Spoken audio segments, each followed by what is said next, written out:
하나님은 바사 고레스 왕의 마음을 감동시키셨죠. 그래서 바벨론 포로 가운데 있는 이스라엘 백성을 예루살렘으로 돌아가도록, 또 그곳에서 하나님의 성전을 재건하도록 명령을 내립니다. 명령을 내릴 뿐만 아니라 조서를 내려서 성전 건축에 필요한 물품들까지 제공하도록 공포를 하게 합니다. 이에 이스라엘 사람들 중에 마음이 감동된 사람들이 바벨론을 떠나서 예루살렘으로 돌아가게 되죠. 성전 건축이라고 하는 그 목적을 가지고 예루살렘으로 돌아갑니다. 바벨론에서 터 잡고 살았던 저들이 황폐하게 된 예루살렘에 가서 사는 것은 쉽지 않아요.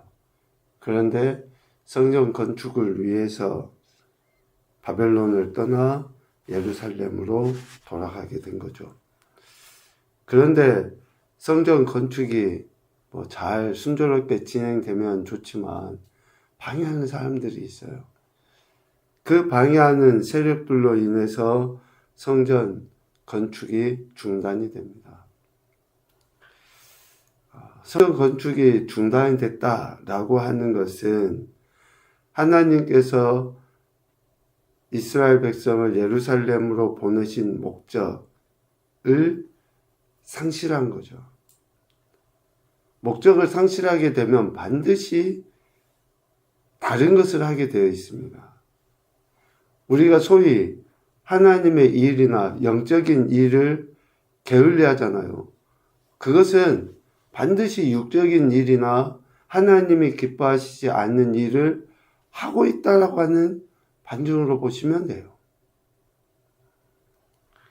하나님의 성전을 건축해야 됨에도 불구하고 지금 성전 건축이 중단된 거예요. 방해 세력이 있네, 어쩌네, 뭐가 여러 가지 이유가 있지만 그 목적을 지금 상실한 거죠. 학개서 1장 2절에 보면 그 성전 건축 중단의 어쩌면 핵심적인 이유, 방해의 이유 외에 또 다른 이유를 이렇게 표현하는 거죠. 이 백성이 말하기를 여호와의 전을 건축할 시기가 이르지 아니하였다 라고 1장 2절에 이야기해요. 이미 하나님은 그 시기를 말씀하셨고 예루살렘으로 이스라엘 백성들을 보내실 뿐만 아니라 물품들까지 이방 사람들의 손에 의해서 모아서 성전 건축할 수 있도록 하셨음에도 불구하고 이러한 방해 세력에 의해 또 어쩌면 믿음이나 목적 상실이겠죠. 그로 인해서 이렇게 표현하는 거예요. 성전을 건축할 시기가 아직 아니다 라고 자기들이 그 이야기를 하는 거예요. 성전 건축을 하지 못하는 것에 대해서.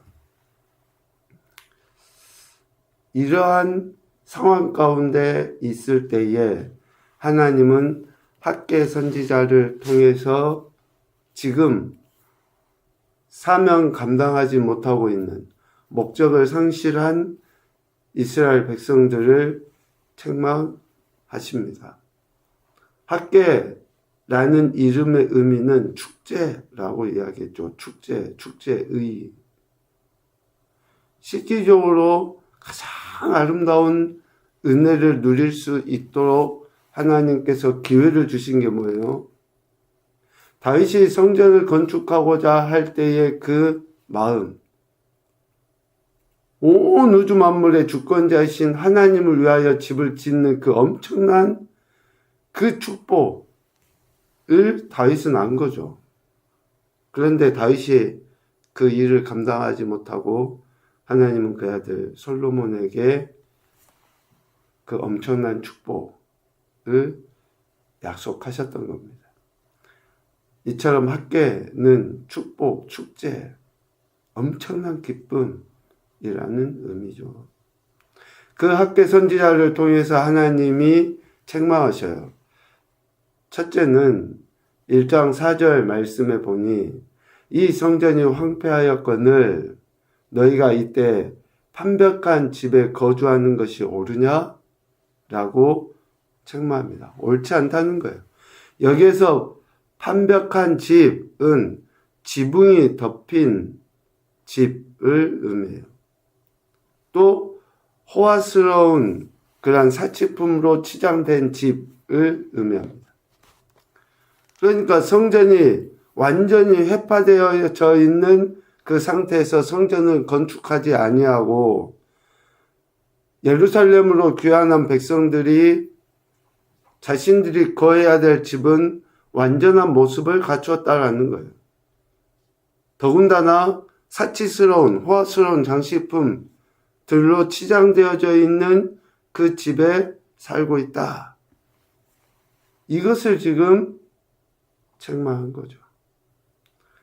1장 9절 말씀에 보면 내 집은 황폐되었으되 너희는 각각 자기의 집을 짓기 위하여 빨랐음이니라 라고 이야기해요. 그러니까 하나님은 백성들의 삶의 우선순위에 대한 책망을 이야기해요. 우선순위가 잘못된 것에 대한 이야기를 하는 거예요. 예루살렘으로 돌아온 이유는 자기들 터를 닦고 집을 짓고 살도록 하기 위해서 예루살렘으로 돌아오게 하신 것이 아니에요. 하나님의 성전을 건축하도록 하기 위함이다. 그런데 이 예루살렘으로 돌아온 목적은 등한시하고 하나님의 집이 아닌 자신들의 집을 짓는 것에 대해 지금 이야기하는 것이죠. 우선순위의 문제. 우선순위가 잘못되면 어떻습니까?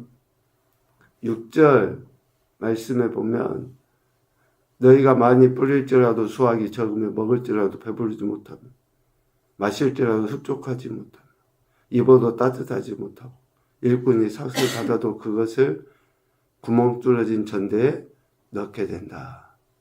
아무리 수고하고 애써도 그것은 헛것이다. 헛일이다. 우선순위에 대한 문제를 학개 선지자를 통해서 책망하십니다.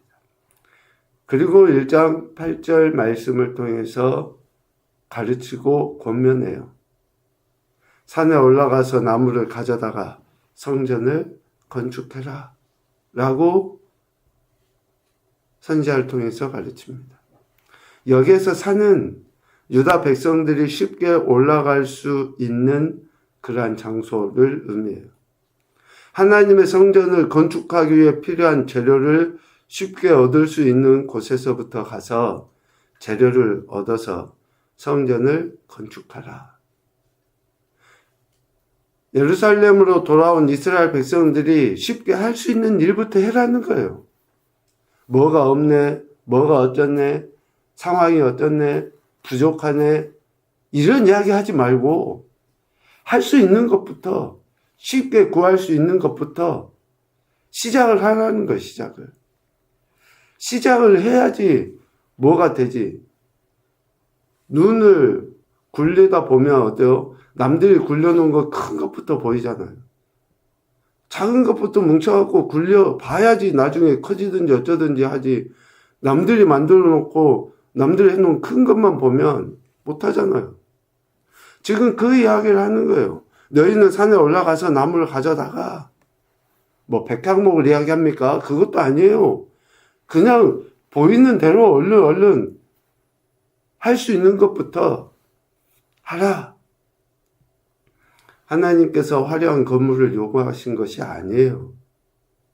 유다 백성들의 마음이 하나님께로 향하여 하나님의 전을, 하나님께서 보내신 목적을 이루는데 그 마음이 있기를 원하시고 그것을 지금 학개 선지자를 통해서 가르치신 거예요. 진짜 중요한 것이 무엇인가 아는 것을 이런 말씀을 통해서 가르친 거죠. 하나님은 학개 선지자를 통해 이런 질책도 가르침도 따라서 할 수 있게 하신 거죠. 스룹바벨, 여호수아, 예수아의 마음을 감동시키셔서 그들이 만군의 여호와, 그들의 하나님의 전 공사를 할 수 있도록 다시금 격려하게 하셨던 겁니다. 오늘 우리가 읽은 학개 2장 말씀은 이제 그렇게 공사가 진행되도록 하는 그런 격려의 이야기가 계속 나와 있습니다. 성전 건축에 머뭇거리지 않도록 더 이상 머뭇거리지 말고 하나님이 보내신 목적대로 일을 이루어가도록 격려하는 거예요. 학개 선지자를 통해 성전 건축에 소극적인 이스라엘 백성을 격려하도록 하셨죠. 스룹바벨, 예수아, 여호수아에게 말하도록 명령합니다. 오늘 2장 3절 4절 말씀에 보면 성전의 이전 영광을 본 자들의, 그러니까 솔로몬 성전의 그 모습을 본 사람들 눈에는 정말 보잘것없이 보이겠지만 모든 백성이 스스로 굳세게 하여 성전 건축의 일을 진행해 가야 한다라고 격려해요. 이전에 화려하고 아름다운 그 성전 본 사람들의 눈에는 정말 작고 보잘것없겠죠. 그러나 하나님의 성전 건축하는 일 그 자체에 목적을 두게 합니다. 5절, 애굽에서 나올 때 하나님이 이스라엘과 언약한 말, 또 하나님 영이 계속하여 이스라엘 가운데 머물러 있다는 것을 확인시켜주며 두려워하지 말라. 지금까지 오게 된 것이 하나님의 약속의 말씀이고 하나님의 영이 함께 하셨기 때문 아니냐라고 이야기하면서 두려워하지 말라라는 것을 이야기합니다. 그렇죠. 하나님은 하늘과 땅, 바다와 육지를 진동시키시는 하나님이시다. 또 모든 나라를 진동시키실 것이고 모든 나라의 보배로 하나님의 성전의 영광이 충만하도록 역사하시는 분이시다 라고 6절 7절에 이야기합니다. 그러니까 하나님은 항상 하나님의 영광 가운데서 모든 일들을 이루어 가시는 분이시기에 지금 이스라엘 백성들이 성전을 건축함에 있어서 뭐 재료나 또 아니면 힘이나 뭐 여러 가지 탓할 필요가 없다는 거예요. 그렇게 하나님이 말씀하시는 것에 행하는 것으로 하나님이 일하시는 것이지. 그러한 이야기를 우리가 아는 것처럼 8절 말씀을 통해서 격려하는 거예요. 모든 만물의 주권자, 심지어는 물질의 주권자, 주관자 되신다라는 것을 이야기해요. 은도, 금도 하나님의 것이다. 이렇게 하나님께서 모든 것을 주관하신다라는 것을 확신하며 지금 이스라엘 백성들이 감당해야 될 성전 건축에 마음을 두고 헌신해야 한다라고 하는 것을 지금 격려하고 있습니다. 여기까지 정리를 잠깐 해보면 첫째는 우선순위예요. 우선순위. 무엇을 해야 하는지, 어떠한 목적으로 예루살렘에 하나님이 돌아오게 하셨는지 우선순위에 대한 이야기고, 둘째로는 하나님의 주관하심 속에 하나님의 목적하신 뜻은 이루어져 가게 된다라는 것을 이야기해요. 하나님의 주관 속에 하나님이 목적하신 일은 이루어지게 된다. 그렇게 해서 이루어진 결과가 오늘 읽은 2장 9절 말씀입니다. 하나님 성전의 영광은 더욱 크게 될 것입니다.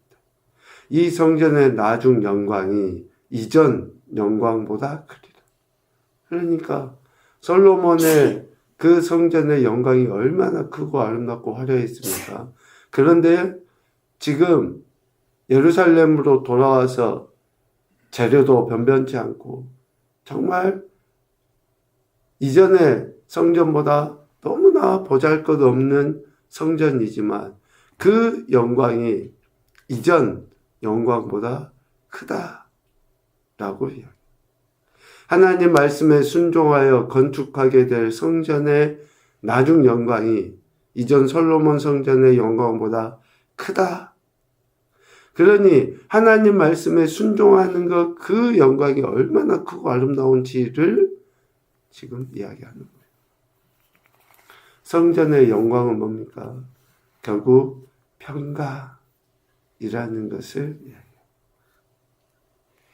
하나님의 명령에 순종하여 이루어진 그 어쩌면 외적으로 보면 보잘것도 없고 너무나 초라하기까지 하겠지만 그 성전에는 하나님의 평강이 있다라는 것을 이야기합니다. 그래서 하나님은 순종하는 자들에게 하나님의 약속하신 평강을 통하여 진정한 구원의 은혜를 누리게 하시는 거죠. 결국 하나님의 성전에 임하게 될 영광은 예수 그리스도로 말미암아 주어진 참된 평안 아니겠습니까? 그래서 오늘 우리가 성전이라고 할 때는 우리 안에 하나님의 영광인 평강을 통해서 할 수 있어요. 문제, 상황, 부족함, 갈등 다 있을 수 있죠.